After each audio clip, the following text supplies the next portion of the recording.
Good morning to all of you once again. मैं ये कह रहा था कि मैंने अभी स्कूल के वाईफाई से फ़ोन को कनेक्ट किया है। अगर आपके पास में कोई वॉइस ना आए या ब्लर हो जाए, क्योंकि मुझे तो फ़ोन जब बैक साइड में होता है मेरा, तो आप मेरे को फ़ोन कर देना अगर कोई दिक्कत आए तो। सुनिए आपको आवाज़ मेरी? ओके। हाँ जी। तो we were discussing chapter number second, that is was accounting terminology. ये हमारा चल रहा था। तो हमने डिस्कस किया था, एंट्री किया था, फिर उन्होंने बैड डेट्स किया था, फिर उन्होंने इंसॉल्वेंट किया था, और आज हमें फिर उसके बाद सॉल्वेंट किया था। तो दो तीन एक वैकेंस मैं दोबारा से आपको बता दूं कि आपका जो पहली बात तो एंट्री, एंट्री का मतलब है क्या है। First is entry.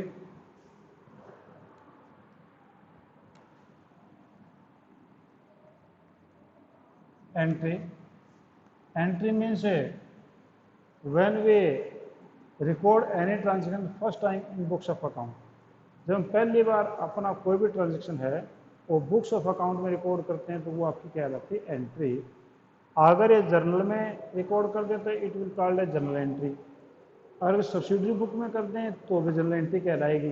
ठीक है। और डायरेक्ट अगर लेजर में करते हैं तो फिर ये आपके जो वहाँ पर लेजर में एंट्री कहलाएगी। ठीक है। दूसरा आपके पास में जो बैड डेट्स। ठीक है। Second is bad debts. अब बैड डेट्स का मीनिंग है क्या होता है? ये DEBT बोलते हैं डेब्ट्स, जबकि होता है बैड डेटर्स। ठीक है। इसका शॉर्टकट नेम जो है बैड डेट्स बोलते हैं हम। तो इसको हम बोलते हैं do but means any when we sold the goods to any person on credit and that person has denied to pay you or the money which is irrecoverable from our debtor, that is called as bad debts। कि हम जो अपना पैसा जो debtor से नहीं ले पाते तो वो आपका कहलाता है bad debts. And next is insolvent. Next is insolvent. Insolvent. तो इंसॉल्वेंट का मीनिंग क्या है? Insolvent means a person who is not in position to pay his liabilities or pay his dates. कोई व्यक्ति जो अपने लायबिलिटी या डेट्स पे करने में सक्षम नहीं है वो आपका कहलाता है इंसॉल्वेंट। हिंदी में इसको बोलते हैं दिवालिया। हिंदी में हम इसको बोलेंगे दिवालिया। कि जिस प्रकार से मान लो एक कोई दुकानदार है आपके आसपास में और उसको जो है काफ़ी ज़्यादा घाटा हो गया और अब जो है वो अपने मांगने वालों को पैसे नहीं दे पा रहा और लोगों ने केस कर दिया, कोर्ट ने उसको जो है कह दिया कि इसको इंसॉल्वेंट घोषित कर दो ताकि लोग इसको परेशान ना करें, तो वो कह रहा था इंसॉल्वेंट। ठीक है। यानी any person who is not in position to pay his liabilities or the debts, that is called as insolvent. And fourth is solvent.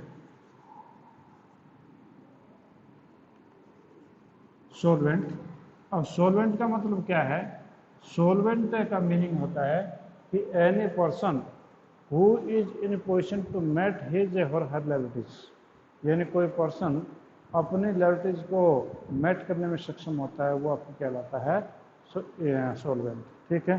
तो इनसोलवेंट तो वो होता है जो पे ना कर पाए और सोलवेंट वो होता है जो पे कर दे, तो वो आपका कहलाएगा सोलवेंट। जैसे कि एक्स है, एक्स ने किसी से 1 लाख रुपीज़ जो लिए थे और अब उसको जब वो 1 लाख रुपीज़ पे करने में सक्षम है तो ये आपका जो सोलवेंट है कहलाता है। नेक्स्ट आपके पास में जी स्टोर्स। स्टोर्स का मतलब क्या होता है? अब स्टोर्स का मतलब ये गोडाउन वाले स्टोर से नहीं है। कभी आप सोचो कि स्टोर्स का मतलब ये है, ऐसा नहीं है। अब फॉर एग्जांपल मैं आपको एक एग्जांपल दे दूं कि आप लोग जो है आप जो है कहीं पर जाते हैं, स्कूटर की सर्विस करवाने के लिए जाते हैं। ठीक है। और स्कूटर की सर्विस करवाने के लिए जाते हैं तो वहाँ पर स्कूटर की जो सर्विस करवा रहे थे तो आपका जो सर्विस करने वाला मैकेनिक है उसने बोला जी ऐसा है कि आपके स्कूटर की तो क्लच की वायर टूटी हुई है, तो क्या करें? तो आपको अभी चेंज कर दो और क्या करेंगे? अब उसने क्या किया कि अपने गोडाउन में से एक क्लच की वायर निकाली और आपके स्कूटर के अंदर डाल दी। तो स्कूटर के अंदर डाल दी तो वो क्या है? वो आपका एक स्टोर्स कहलाएगा। ठीक है। वो अगर कोई और आदमी जाए उसको कहे जी क्लच की वायर देना वो कहेगा भाई साहब कोई माल वेस्ट थोड़ी है, आपके स्कूटर में डाल दूसरे को नहीं बेच रहा, तो इसका दुकान परचेज या सेल तो नहीं, बिजनेस तो नहीं होता इसके वायर का। उसने क्या कर रखा है कि कुछ चीज़ें ऐसी रखी हुई है जो अल्टीमेट वो यूज़ कर देता है, हालांकि बेची आपको है पर एक प्रकार यूज़ उसने किए हैं। तो स्टोर्स का मतलब क्या हुआ, the term stores is use to denote the material held by an enterprise for the purpose of consumption in the business, not for resale. Examples are lubricant, spare part of machinery, packing material etcetera. कि जो आगे cell के लिए तो नहीं आता है, ultimate वो कंज्यूम करता है, और कंज्यूम भी किसी प्रोडक्ट के लिए करता है, तो वो आपका क्या रहता है, स्टोर्स। ठीक है। अब उसके बाद नेक्स्ट आपका है रेवेन्यू। नेक्स्ट आपके पास में है रेवेन्यू। रेवेन्यू हालांकि मैं आपको पहले बता भी चुका हूँ। तो आपका सिक्स्थ है रेवेन्यू। रेवेन्यू, रेवेन्यू को हमें बोलते हैं आगम, रेवेन्यू को हम हिंदी में आगम बोल देते हैं। तो ये आपका क्या रहता है revenue. The revenue is revenue in accounting means the income of recurring nature from any source. The word is used any source means ये कि रेवेन्यू का मतलब होता है कि कोई भी रिकरिंग नेचर का किसी सोर्स से, it consist the amount received from the sale of goods from the service period to provided to customer. It also includes the receipt of rent, commission, dividend, interest, revenue is related with the day-to-day affairs of the business and should also be in regular nature. As such, the amount of capital introduced by the proprietor or borrowing is not a loan, it is not a revenue. अब ये कहता है कि मान लो कि आपका ये एक बिजनेस है, ठीक है। अब इस बिजनेस में 3 टाइप की इनकम सब मानते हैं। एक तो जिस चीज़ से बिजनेस करता है, जिस चीज़ का बिजनेस कर रहा है, मान लो कि he is dealing in cloth, ठीक है। तो क्लॉथ के बेचने से जो इसको पैसा आता है वो आपका कहलाता है जी आपका ऑपरेटिंग इनकम, वो आपकी कहलाती है ऑपरेटिंग इनकम या ऑपरेटिंग रेवेन्यू बोल दें, ठीक है।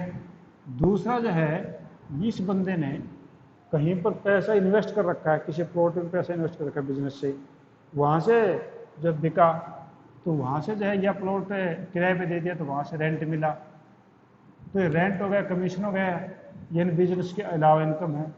इसी प्रकार से अगर ये कोई किसी प्रकार का लोन किसी को देता है, उसके बदले में कुछ ब्याज मिलता है और मिलता है, तो यानी any type of the recurring nature income that is called as revenue, वो बिजनेस का रेवेन्यू आपका कहलाता है। समझ गए बात को, कि किसी भी प्रकार के जो इनकम है वो आपका रेवेन्यू कहलाएगा, ठीक है। Next is revenue from operation. इसका मतलब क्या है, revenue from operation. Seventh is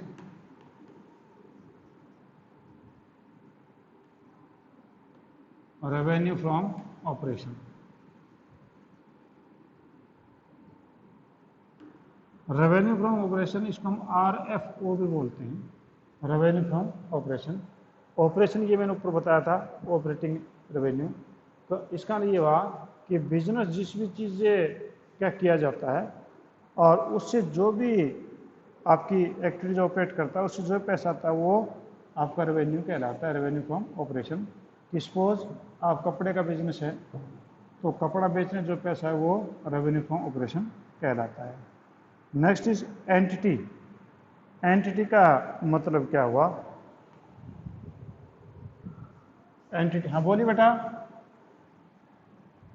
कौन सा revenue from operation?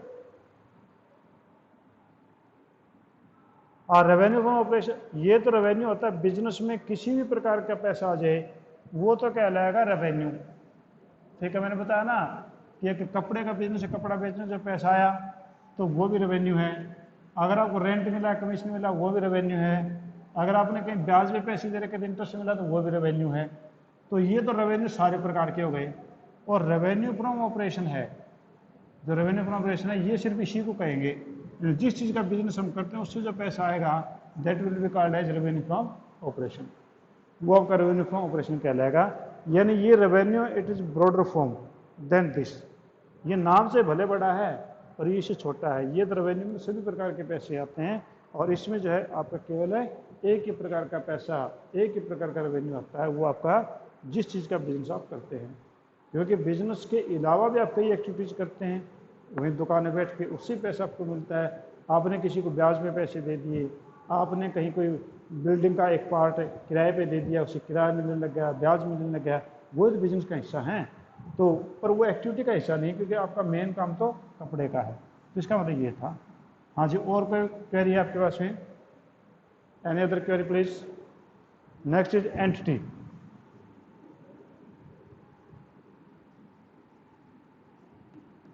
Entity, entity हम बोलते हैं अस्तित्व, ठीक है। आपका हम कहते हैं ना कि उसकी क्या एंटिटी है, उसका क्या अस्तित्व है। तो एन एंटिटी और a business entity means economic unit which is form for earning income by providing service और सेलिंग गुड्स। यानी आपका इकोनॉमिक यूनिट कोई भी एक ऐसी यूनिट जो कि आपका जो है गुड्स या सर्विसेज दे करके और जो पैसा कमाते हैं, वो एंटिटी कहलाती है। जैसे LG electronics, Wipro, Maruti Suzuki etcetera.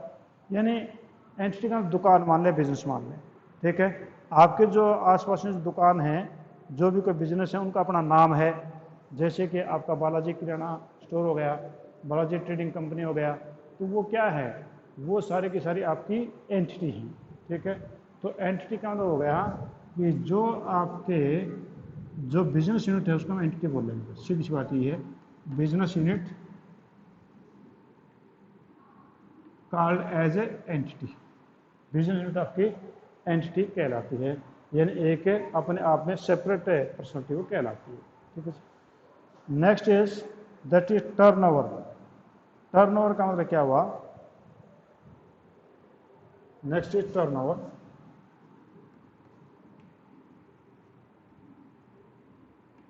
Turnover को हम सेल भी बोलते हैं, टर्नओवर को हम सेल भी बोलते हैं। तो यहाँ पर सेल का मतलब जो है, टर्नओवर का मतलब आपका मैन्युफैक्चरिंग यूनिट से है।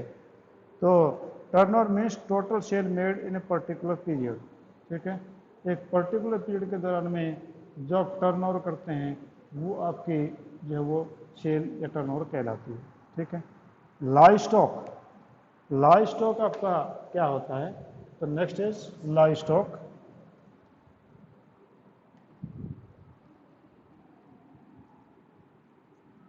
Live stock, live stock means जो आप समझ रहे हैं वही है, जो जीवित प्राणी, उनको हम लाइव स्टॉक बोलते हैं।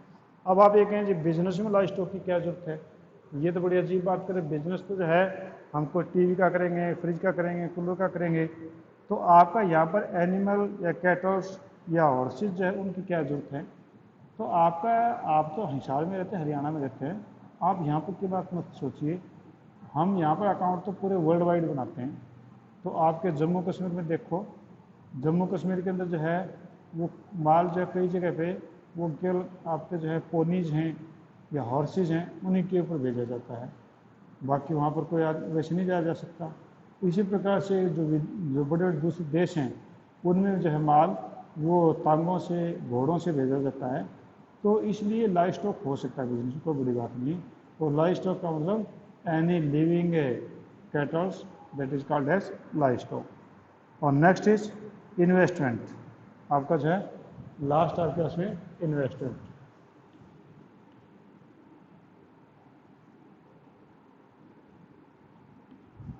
इन्वेस्टमेंट का मतलब इजी से आप समझ गए होंगे, यानी जो पैसा जब कमाने के लिए लगाया जाता है, that is called as investment. Investment refers to deployment of fund in the shares और debentures of a company with intention of earning a return. कि जो कंपनी के अंदर, कंपनी के शेयरों में, डिवेंचर्स के अंदर जो पैसा लगाया जाता है अर्निंग के पर्पज से, that is called as a investment, ठीक है। तो आपके पास में जो है ये मेनली 37 टाइप के जो हैं वो वेकएप्स मैंने आपको बताए हैं। बाकी वेकएप्स आपकी आती रहेंगी टाइम बिंग के साथ में। तो मैंने आपको जो है जिस टॉपिक को हम लेके चले थे, वो टॉपिक ये था कि मैंने आपको बताया था कि accountancy is a language of business. Accountancy जो है वो बिजनेस की लैंग्वेज है। क्या ये लैंग्वेज है? तो इसके बारे में मैंने बताया था कि ए लैंग्वेज हैज 3 कैरेक्टरिस्टिक्स। और 3 फीचर्स। कौन सी फीचर्स होती हैं? First is that was a writing skill, लिखने का तरीका। आपकी हिंदी या इंग्लिश है उसका मैं आप इस प्रकार से लिखते थे, जैसे कि आपका परचेज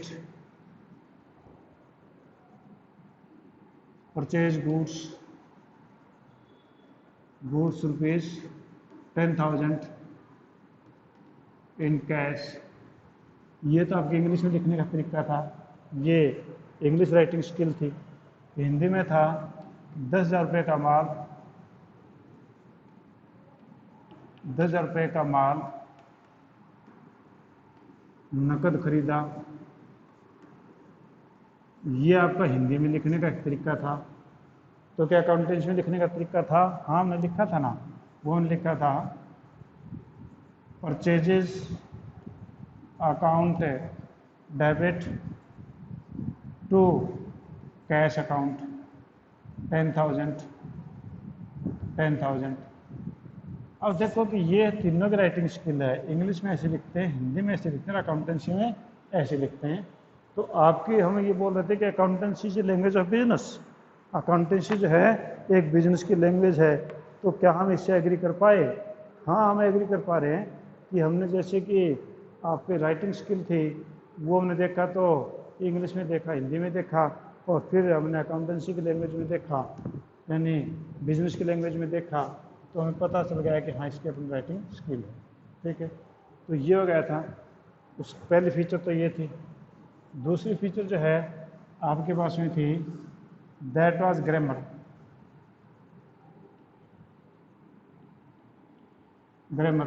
व्याकरण। आपका जो है इज, एम, आर, वाज, वर कहाँ लगेगा, ठीक है, या संज्ञा सर्वनाम हिंदी में कहाँ लगती हैं। तो ठीक इसी प्रकार से आपका जो P, R, N, personal, real और नॉमिनल 3 प्रकार के अकाउंट्स थे। उनमें पर्सनल अकाउंट उसका रूल कुछ था, रियल का कुछ था, नॉमिनल का कुछ था। तो यानी उसी हिसाब से आप जनरल एंट्री करते हैं। तो इसका ना सेकंड फीचर आपकी जो है वो ये इसकी अपने ग्रामर होती है, वो भी कंप्लीट है। और थर्ड फीचर जो है किसी भी लैंग्वेज की वैकेब्स होती हैं। वैकेब्स यानी वैकेबलरी होते हैं, शब्दावली। तो आपने देखा कि हिंदी है उसके अपने वैकेब्स हैं, इंग्लिश हैं उसके अपने वैकेब्स हैं, और इसी प्रकार से अकाउंटेंसी की भी अपने वैकेब्स हैं जो कि आज हमने ख़त्म की हैं। तो यानी आपके हम यूँ कह सकते हैं कि आपकी जो अकाउंटेंसी है it is in language of business. ये बिजनेस की लैंग्वेज है, हम इस बात को सही मानते हैं। ठीक है जी।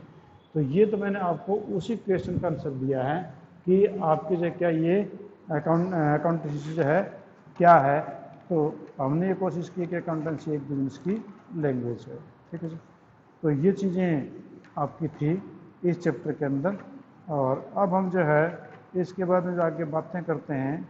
तो वो हमें बातें जो करें, तो आपका जो इसमें चैप्टर नंबर जो है हमें कौन सा शुरू करें, जो आपको ईजी लगता हो मैं वो शुरू कर देता हूँ, जो आपको ठीक लगे।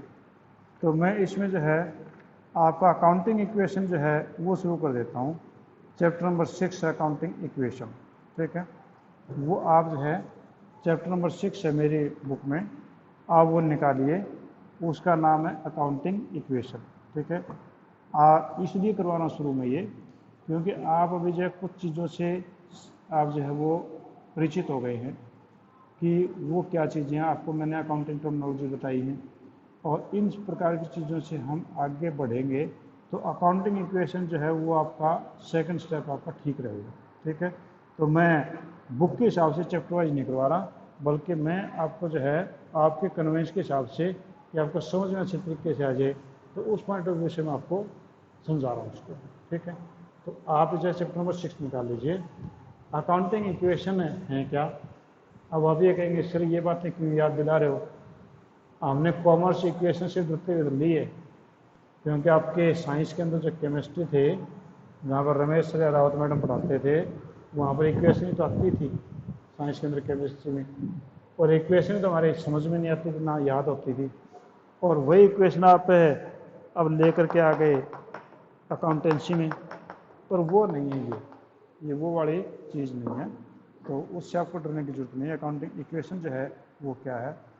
अब अकाउंटिंग इक्वेशन की अगर बात करें तो कहता है कि आप जो अकाउंटिंग इक्वेशन का मतलब ये है कि आपकी जो बैलेंस शीट होती है, ठीक है, आपको जो मैं बताऊं कि आप जो है एक बिजनेस के अंदर एक बैलेंस शीट बनाते हैं, यानी बिजनेस जो है वो अलग माना जाता है।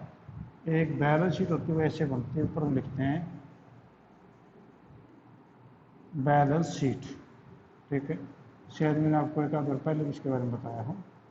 बैलेंस शीट जो है ये साइड जो होती है, इस साइड में आपकी ये होती है लेफ्ट साइड, लेफ्ट साइड, और ये आपकी होती है एसेट साइड, ठीक है। अब लायबिलिटी का मतलब अपने रिकैप से मैंने बताया था कि लायबिलिटीज वो होती है जो मेरी अपने लैंग्वेज में मैंने बताया था कि जो हमारी जेब को खाली करे वो लायबिलिटी कहलाती है, और जो हमारी जेब को भरे वो एसेट कहलाती है, ठीक है।